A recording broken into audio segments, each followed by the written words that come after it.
Welcome to today's taster session. Today's taster session is all about management of portfolios, and we are going to focus specifically on a taster session from the foundation course. Just a quick introduction to myself and PMO Learning.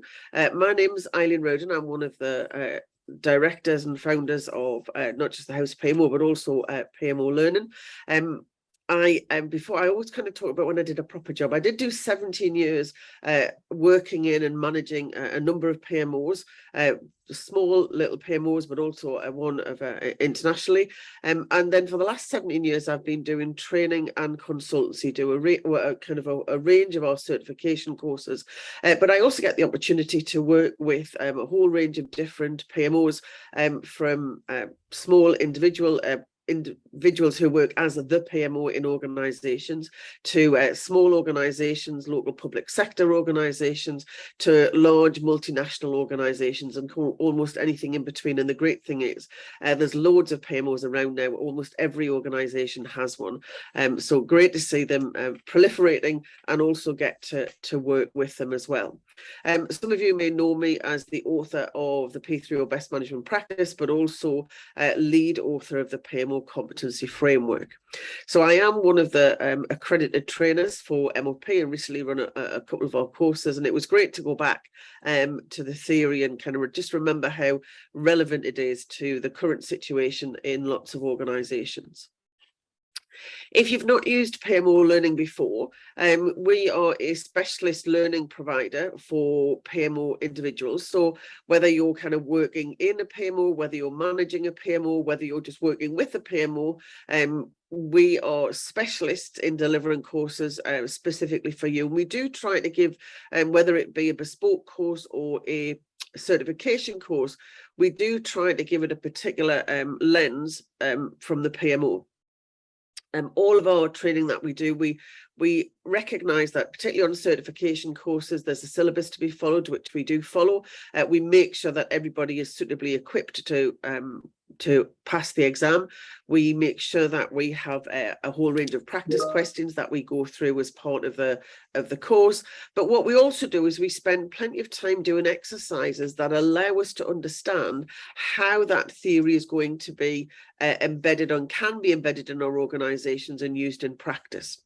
And one of the great things, and one of the things I'm very proud of from our delivery teams in the PMO Learning, is that everybody who stands in front of you and delivers some training will have had a role in a PMO. And in fact, a lot of our trainers actually kind of train part-time and still work in PMOs for part of their week. So you're getting to be trained by people who really understand the theory that's out there, really understand what's required in an organisation, and so can also not just kind of deliver the training, but also answer all of the questions that you might have in relation to the course material. So there's some real advantages with doing the training through us here at PMO Learning. So the purpose of today's session is to give us just a taster of what's actually included in the PMO Foundation course. I am going to give some kind of contextual settings around both the PMO Foundation, the MoP Foundation and the MoP Practitioner course, just so you understand what those differences are. And then what I'm going to do is I'm going to just do a very small section of training from the PMO Foundation course, so you can see exactly what that might look like and the types of things that we would do in our particular training. So without further ado, let's just have a kind of a quick look at what's included. And I think the first thing, just to be clear about, is that we do all of our training on our public schedule is now delivered through virtual learning. So we do things in a virtual classroom. Now, I just wanted to spend a couple of minutes talking about what that looks like, because when we talk about virtual learning, obviously sometimes there's a confusion with that and e-learning, which is really kind of quite different. So a number of you will have attended webinars where it's really quite a passive situation. So there is a trainer who talks through a set of slides, perhaps talks you through some presentation, and as they go through, they may get you, they may allow you to kind of do a few questions, but actually on the whole, it really is the kind of trainer talking and you listening. And I've done this myself, where I've been kind of listening to something like a podcast where I've sat in the background and kind of been doing something else. So whether it's answering emails or kind of pottering around and just kind of listening to what's going on in the background. Our virtual training is very different to that, because what we're trying to do is very much replicate what we would do in a physical classroom. So we will have open mic throughout the day, so make sure people can talk with each other and not just to the trainer. We're very conscious that when people come on courses, a lot of them have had experience that are relevant, or problems and challenges that are relevant, that we can kind of we talk through with the theory. We also have a whole range of exercises that we do. So some of those are individual exercises, but a lot of them are group exercises where we kind of break off into groups and get involved in discussions. We do some playing with on kind of a virtual flip chart, essentially, virtual whiteboards, to come up with some kind of output from those workshops. Now, it's really important that as a delegate on the course that you get involved in those, because not only for your own but also kind of contributing for the group. So it's very much a kind of immersive and interactive session that we run. And we do have some house rules which the trainers will take you through before the course. So just to give you an idea about what's expected, not just of the trainer but of yourself through the course, is about being visible. We do like people to have their cameras on through the day, same as you would in a classroom. People would see you'd be sitting alongside other delegates. We do recognise that although you're going to be on your laptop or your PC during the day, we do ask you wherever possible to kind of switch off things like email, WhatsApp and any other kind of chats that you might have going, just so you keep focused on the session itself. We do, as we've done today, chats open. So if you wanted to kind of speak to the trainer, you can either just unmute yourself or talk, or you can actually kind of put something in chat so we can talk to you in the chat box. As I said, as we go through the session, we do encourage you not just to kind of talk as you would in the classroom. So if I was the trainer, I would be talking to kind of the various kind of delegates and asking them specific things about their organisation, or whether they've kind of how they would respond to types of questions in relation to the theory. But we also want to encourage you to talk to other members who are the other learners who are on the course. So we do kind of open that up. And so if a couple of delegates want to have a conversation about how things work in their respective organisations, that's all part of the learning for the rest of the team as well. We are very conscious of technology. We do try, I know we depend on the technology, but we do try to let you be kind of self-managing. So again, we kind of let you use your own mics. We do recognise that particularly Zoom is only set up for one person to talk at a time. So we use things like the emoticons, actions and chat to counter that, but everybody gets the opportunity to speak and contribute. And we do ask as well for people to remember, and the cameras help that as well, just to remember that there are other people on the course, and it makes it helpful when there's kind of conversations to be had. You just kind of recognise if somebody's not joining in, particularly in one of the exercises, just to try and encourage them to contribute too. So that's our kind of our house rules that we work with. Technology wise, our primary tool is Zoom. So we share videos and any audio output with Zoom. We also use the chat function, lots of the chat function, hopefully.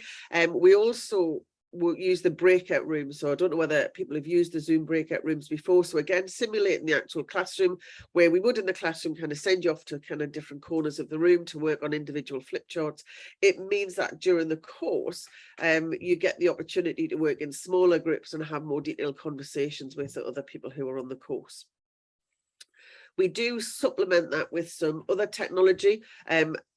which are Mentimeter, Miro and Trello. Just a couple of things about these additional technologies. Firstly, when you sign up for a course, you will receive some joining instructions, and they will give you all of the details that you know to make sure that you've got access to those technologies prior to the course. And we do ask you to do that before you join the course. But the good thing is there are no costs associated with any of the technology. So it doesn't cost you or your organization any money in terms of the use of that technology. They're all kind of free usership for what we use it for on the course. So once we've kind of got through the technology piece, let's have a look at kind of what's involved in terms of the MoP. Now, it's based on a MoP textbook, and the MoP textbook is included in the cost of the course. It is worth saying that the structure from PeopleCert, who do the examinations, it is a soft copy of the course. So it's an ebook that you will have access to off the PeopleCert website. It's not a physical hard copy. I believe we can get physical hard copies, but that is at an additional cost to the course price that you'll see listed on the website. So the foundation course, it's a 3-day course, and it's really about understanding all of the theory that sits within that textbook. So we've got some MoP principles we'll go through, the cycles, so the delivery cycle, the definition cycle and the delivery cycle, the practices within each of those, any techniques that are used, rules, responsibilities, documents. But also an important part from an MoP perspective is how MoP sits within your organization. So we talk about kind of what we call the organizational context. So if you're looking at how MoP might work in your organization, how to implement that, that's what would be covered off at that foundation course. At the end of the course, you will be given, as part of your kind of joining, you'll get an exam voucher, which allows you to arrange an exam at a time that suits you following the course. Now, the exam, it's a 40-minute exam in which you need to answer 50 multiple choice questions. There's a pass mark of 50%, and all of the questions are based on whether your ability to recall and understand what's in the manual. So really is a kind of the multiple choice will say things like kind of, do you recognize the definition? So again, looking what that looks like, and they'll test your understanding to really understand what that means in practice in a given situation. Now, the practitioner course, and I'm not going to give some examples on the practitioner course today, but I do want to kind of just talk about it so you kind of know what follows the foundation course.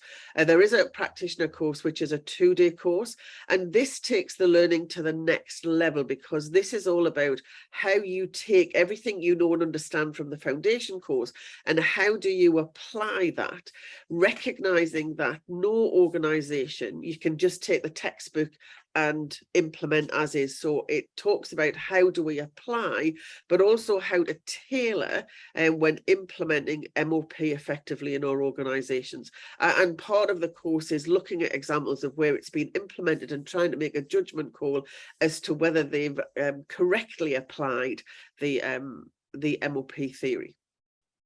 Again, at the end of the course, you have the opportunity to arrange an exam, and this time it's a 3-hour exam, so kind of much more in depth, which with 80%, 80 multiple choice questions and a pass mark of 50%. And this time, as per the syllabus, the focus is on application and evaluation. So your questions are all about how you'd apply the theory and to make a call on whether, when given a particular scenario and an example, whether you evaluate whether it's been applied correctly or not. So quite a different kind of thought process in the practitioner course. It is worth mentioning that the practitioner course, or even though I've showed you the manual there, it's not included because you can't do the practitioner exam without completing the foundation exam. So the assumption is by the time you come to the practitioner course, you'll have passed your exam and you'll have a copy of the MoP manual. So again, if you did want to purchase an additional manual, get in touch and we can order one, but there is an additional cost associated with that. So what does the MoP content look like? And I'm going to just show you kind of two of the kind of the key diagrams that really underpin the theory of MoP, the management of portfolios. So on the left-hand side, so that kind of inside diagram we see over on the right-hand side, but that left-hand diagram is really showing us the underlying 5 principles around portfolio management. So we talk about having senior management commitment, how the portfolio definition and delivery needs to be aligned to corporate governance. It also needs to be aligned to the strategy of the organization. It is also recognized, which is always great from a PMO perspective, that in order to truly do portfolio management, you really need to have some of the functions and services provided by a portfolio office. And we also have to have what is called an energized change culture. So that's really the kind of the real kind of enthusiasm and the kind of the wherewithal in the organization, the kind of the oomph, the get up and go to be able to do and deliver the portfolio. Because as we know from experience, delivering a portfolio is not, it doesn't come particularly easy. It takes work and effort across all levels in the organization. So we need that energized change culture to make it work. So as part of the syllabus, we will cover off each of those 5 principles. We'll also talk about what some of the kind of the key success factors are for making sure we've got those in the organization. And it's usually some interesting conversations with delegates on the course around what those 5 principles really mean, what they mean in practice, and trying to make a mental assessment as to whether each of the organizations represented really have those principles embedded in their organizations. And of course that leads on to some of the kind of the tactics and challenges that we face in implementing portfolio management in the real world, which is kind of sets us up as well for some of the conversations we may have later on if they attend the practitioner course. On the right-hand side, that second diagram demonstrates how that organizational energy drives 2 cycles that work concurrently. So on the left-hand side of that picture, we have the portfolio definition cycle, which covers off 5 different practices of understand, categorize, prioritize, balance, and plan, essentially kind of a sequential set of practices that are undertaken to define the content of the portfolio and how that portfolio is going to be delivered by the organization. And then on the right-hand side, we've got the portfolio delivery cycle, which has 7 practices: management control, benefits management, financial management, risk management, stakeholder engagement, organizational governance, and resource management. So these 7 practices, unlike the practices in the definition cycle, in the delivery cycle, these are all running together at the same time. So they're kind of simultaneous practices. But we do on the course go through each of those ones in turn to look at what the implications are of kind of stepping up to that kind of portfolio level. And again, how those 2 cycles, the definition cycle and the delivery cycle, interact. And I think, to me, the kind of the key takeaway that we get from the MoP course is that managing a portfolio and the whole kind of concept of portfolio management is more than just applying a consistent set of processes to a portfolio of individual projects and programs. There are additional activities that need to be done looking at the portfolio itself that are not just kind of a roll-up of those individual projects and programs. And it's really fascinating when you're delivering the course and you kind of see this realization as the week goes through that actually there's quite a bit of work to do portfolio management that sits outside the individual delivery of those projects and programs. So I would say that's really one of the kind of the key takeaways, that real kind of understanding about what's included and what's involved in doing effective portfolio management in your organization. So 3-day course. You'll see the initials there, or the various syllabus elements. We always take care to ensure that the delegates have a copy of the syllabus, so they're very clear about what they need to learn from an examination perspective. As I said, your trainer will be a PMO practitioner, so we'll make sure that not only do you know enough to pass the exam, but you'll really understand the subject and recognise what it means for you and your organisation. So on the first day, we spend the time, as we a lot of the Axelos People Cert courses, giving an overview of the structure of the theory, a bit like what I've just done now, a bit of an overview of the structure and what's going to be involved. And we start off thinking about what implementation might look like, implementation of MoP in the organisation, and how we sustain portfolio management over a period of time, and how do we measure successful implementation, but also effective portfolio management going forward. So really, that I always find it interesting doing that first, because essentially that sets us up with kind of the end in mind in terms of what we might want to do after we've delivered the course. So we move on to strategic and organizational context. And this is really about thinking about what are the various aspects, characteristics of our organization that we need to think about when considering tailoring the MoP theory to match our organization. So again, at this practitioner level, it's just about understanding what might be involved. We don't necessarily need to be able to demonstrate that we can do it, because that becomes in the practitioner course, but you do need to understand what's involved and how the various elements of our organizations will impact what it looks like when we roll out MoP. And then we finish off day one, and we start doing some conversation about roles and documentation. And again, that kind of is where we start our day two.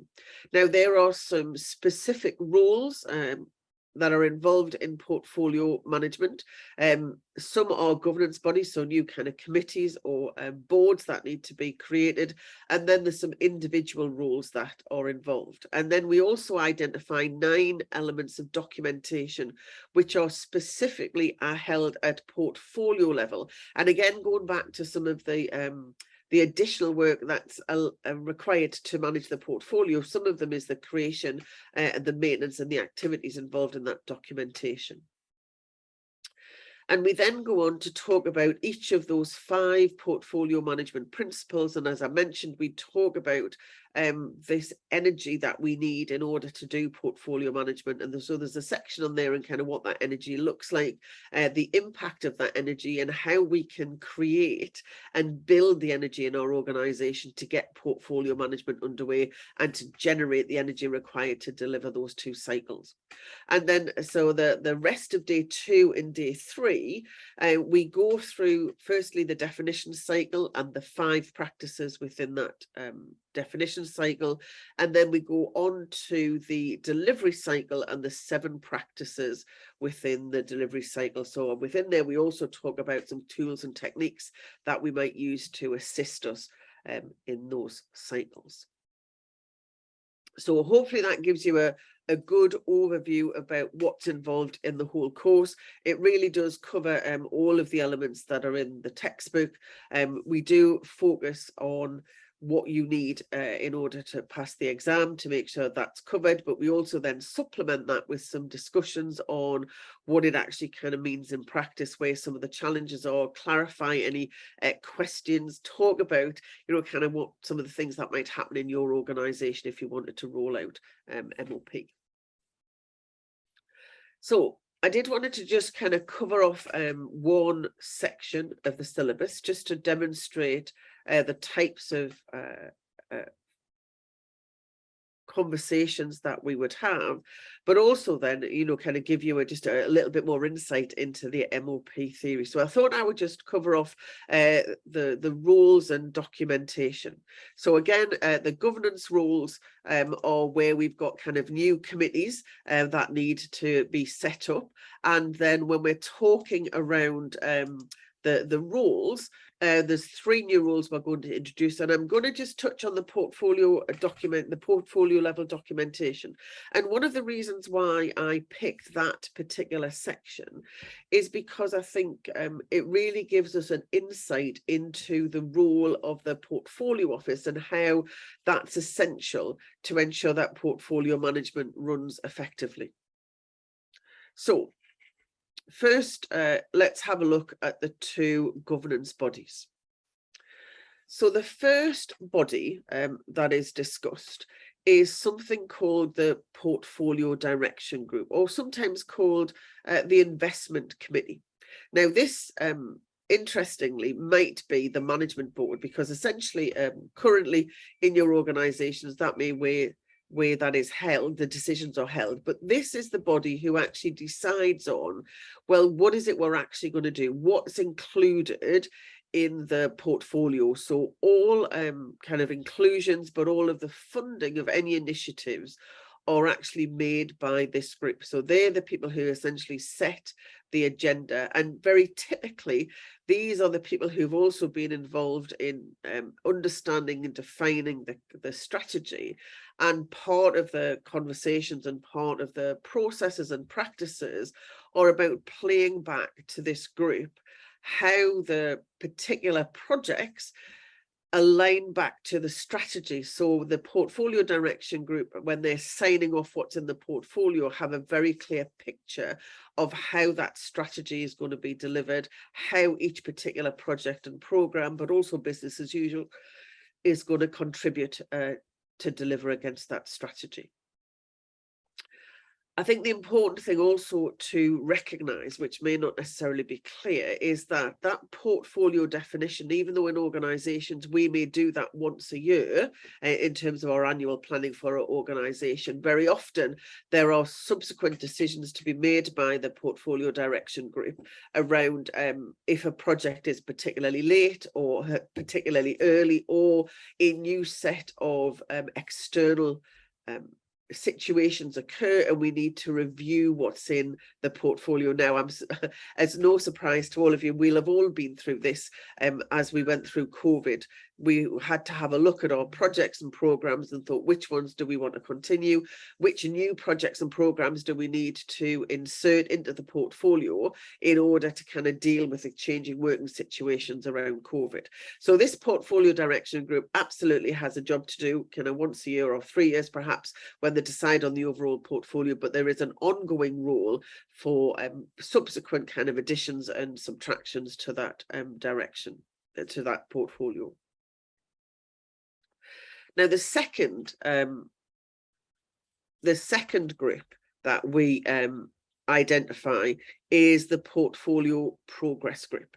Now, this again is another governance body, and these are really about monitoring progress and resolving any issues that might compromise either the delivery of that portfolio or the delivery of benefits associated with that portfolio.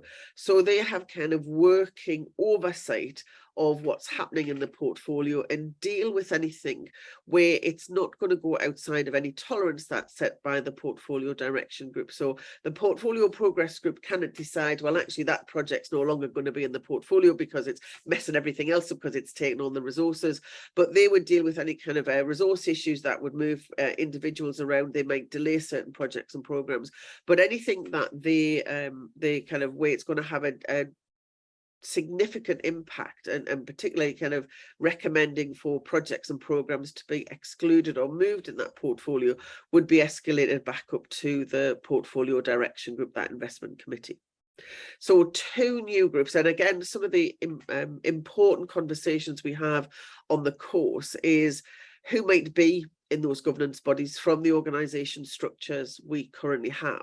And again, we have a mix of people from public and private sector organisations. Quite an interesting discussion in terms of kind of how those committees would be filled, and whether they should be 2 committees or a single committee is all part of that conversation. So those would be the 2 governance bodies. And we also talk about there's 3 new individual roles that are specifically aligned to defining and delivering the portfolio. And the first one is a business change director or a portfolio director. Now, this person is typically a member of the management board, may actually have the job title of the business change director, portfolio director, may also be seen as head of delivery, may also be the P3O sponsor or the head of P3O, may also kind of take this role. So interesting in terms of, again, and it's a great conversation on the course in terms of what does this person look like in real life. So again, they sit as a peer on the management board to make sure that they understand what has been decided in that portfolio, and essentially they undertake a similar role to a program sponsor on a program or a project sponsor on a project. So they are responsible for the overall portfolio strategy and are there to provide clear leadership and direction of that portfolio on behalf of the organization, and particularly on behalf of the management board. So a key role in portfolio management. And again, some of the conversations we have about, can you have multiple portfolio directors, and how does that impact portfolio management in the organization? The second role that's detailed out is the portfolio manager. And this is the person who does that day-to-day coordination of all of the key activities, so the portfolio management practices and activities that are required to support the business change director, the portfolio direction group, and the portfolio progress group, to make sure things are done in a consistent way, that we understand how we're implementing best practice in our organization, providing coaching and support, and importantly, providing that all important information in order for the decision makers at portfolio level to make informed and timely decisions. So a key role. And again, typically that portfolio manager is going to be sitting in your portfolio office and may well be head of the portfolio office from a PMO perspective. The final individual role is the portfolio benefits manager. Now, we do say this is a role description, not necessarily a job description. So this might not be somebody who does this on a full-time basis. So again, that portfolio benefits management role may be undertaken by the portfolio manager, or in your organization, sitting in your center of excellence, you may have a benefits specialist who has rolled out benefits management in the organization, is the arbiter of best practice. And again, they may do this as part of their whole job. They may actually do portfolio benefits manager of the portfolio. And again, it's their role to make sure that we've got the right approach for managing benefits at a portfolio level, and to make sure that whatever projects that we do, we have optimized benefits realization based on what our investment is in projects and programs in that portfolio.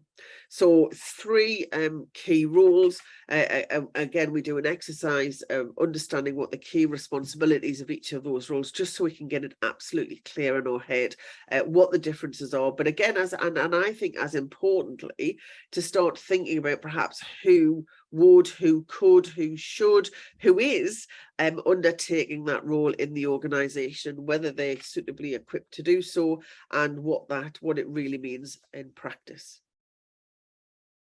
So 2 governance roles, 3 individual roles. It's almost like I'm going to test you on it at the end. Yes, 2 governance roles, 3 individual roles, and 9 particular sets of documentation that is based at the portfolio level. And I just want to look at a couple of them. And as I said, the reason why I want to kind of pull out the ones that I'm going to in a moment is because they have particular importance to the portfolio manager, the person who sits in the portfolio office, because it dictates you can see what some of their time and effort and activity is going to be as we deliver the portfolio. So the first two areas of documentation are about frameworks. One is the overall portfolio management framework, and then secondly is the benefits management framework. Now, when we're talking about project management and we talk about having a project delivery framework, we know what that, or we've got an idea what that might include.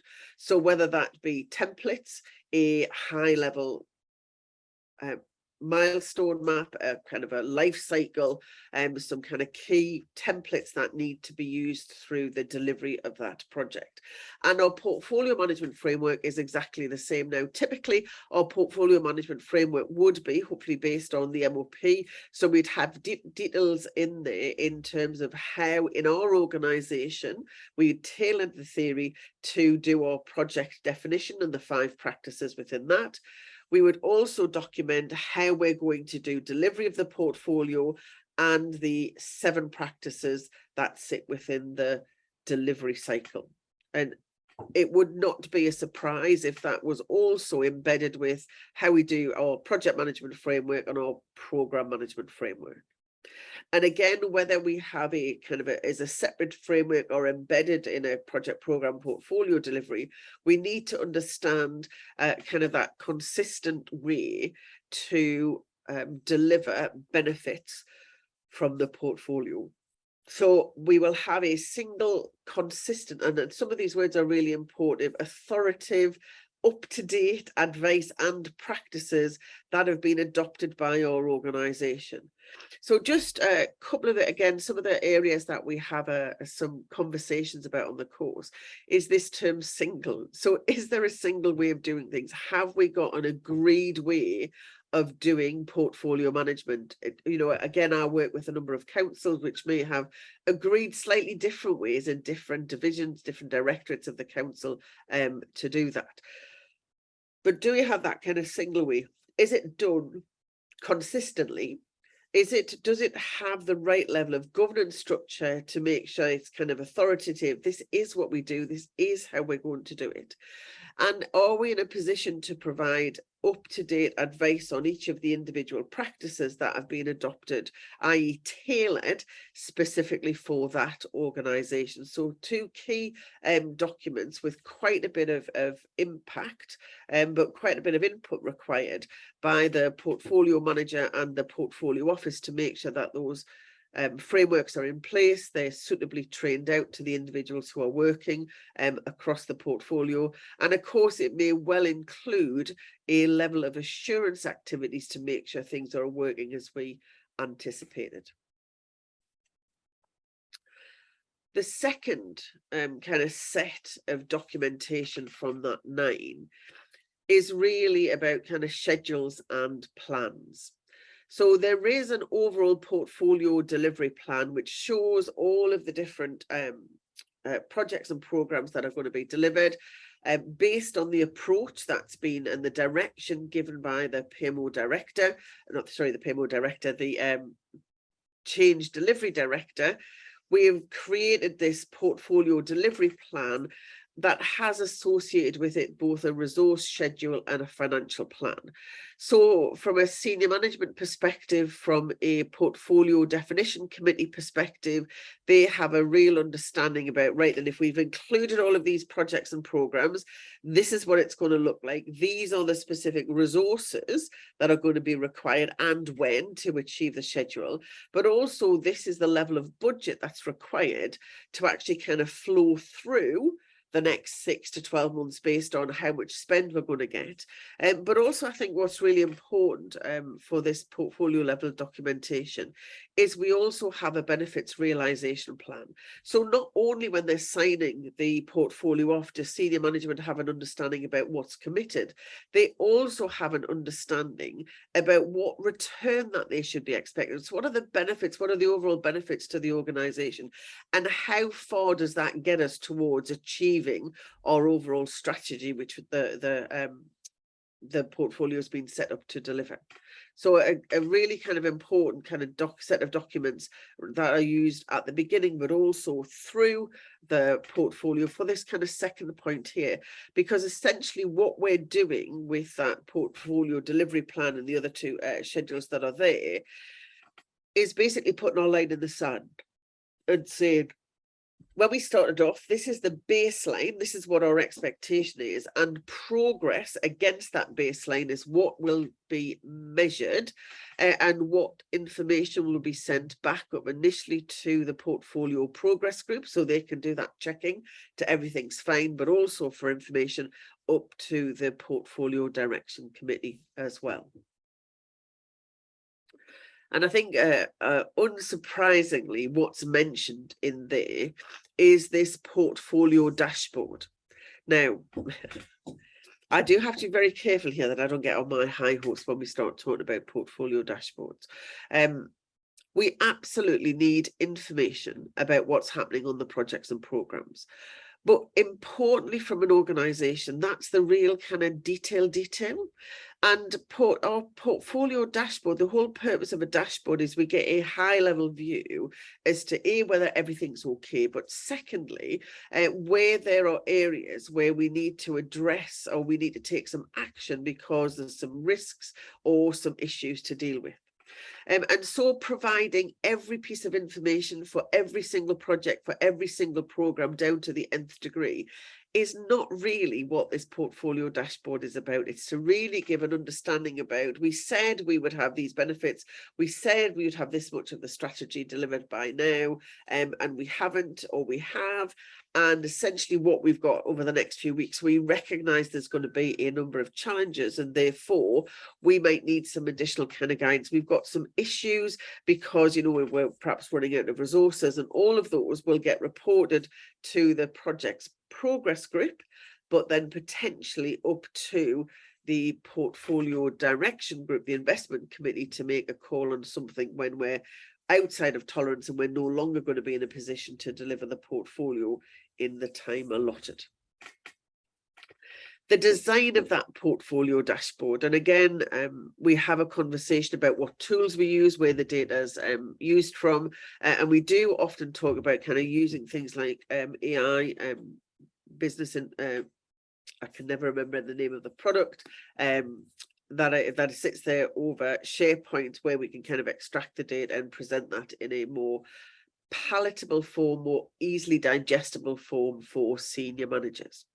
So that's a kind of a key part. So again, you'll see we cover off the theory in terms of what the textbook says, but you can imagine having a conversation with people around, well, what's in your dashboard? You know, kind of what action does it drive? Do we see a relationship with the portfolio dashboard, the agenda that's held at the progress meeting, and what gets escalated up to the portfolio direction committee? And I think it's also quite interesting to recognize that in a lot of organizations where these where this information is sent and where decisions are actually being made that are perhaps contrary to MoP, and then, of course, then that leads on to conversation in terms of how do we move things in the right direction. So that was just a quick bit around the MoP course, a bit about the rules, a bit about the documentation. Have you got any final comments or kind of contributions, something you would want to add to the presentation that I've just delivered? So I'm looking in chat just to see if anybody's got any specific questions. No, there's nothing come through chat, in which case that's our 45 minutes. Great to have you joining us. If you are interested in doing the course, you can, we've got our next foundation course on the 22nd to the 24th of May, and our next practitioner course is the 14th to the 15th of April. If you've listened to this and thought, well, I thought I was going to do MoP, but actually I think there might be another course that's more suitable for me, our up and coming public schedule is on the on our website, www.pmolearning.co.uk. We've got essentials for PMO managers coming up. We've got that first one is the essentials for PMO administrators, apologies, on the 17th to the 19th of April.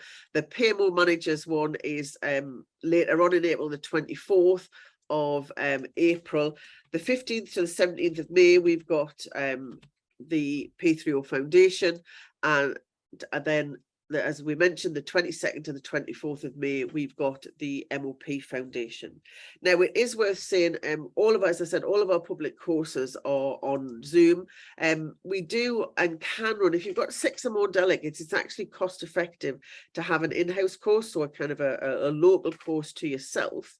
What we can do, we can deliver that either virtually or we can deliver that in-house. So what we've covered this morning is specifically the 3 days of the foundation course. What we cover, as I said, on the 2 days of the practitioner course, which is later in August, we talk about how that's actually applied. So we do exercises, and the exam particularly is based on how we apply that to a specific scenario. One of the things we're very conscious that we're talking about potentially tailoring implementation. If you want some help embedding that in your organisation, we can provide some local workshops for you and your team to help you implement it in your organisation. Or we do also offer one-to-one coaching. So if you want some help doing things in your organisation around MoP, or in fact anything else PMO related, we do offer coaching as well. So if any or all of that sounded interesting, you can either go off to the website, or if you want to speak to a real person, both Jen and Charles are here to answer your calls. So there's our telephone number there, or you can email us on inquiries@pmolearning.co.uk, and we'll get back to you and hopefully be able to see you on a course soon.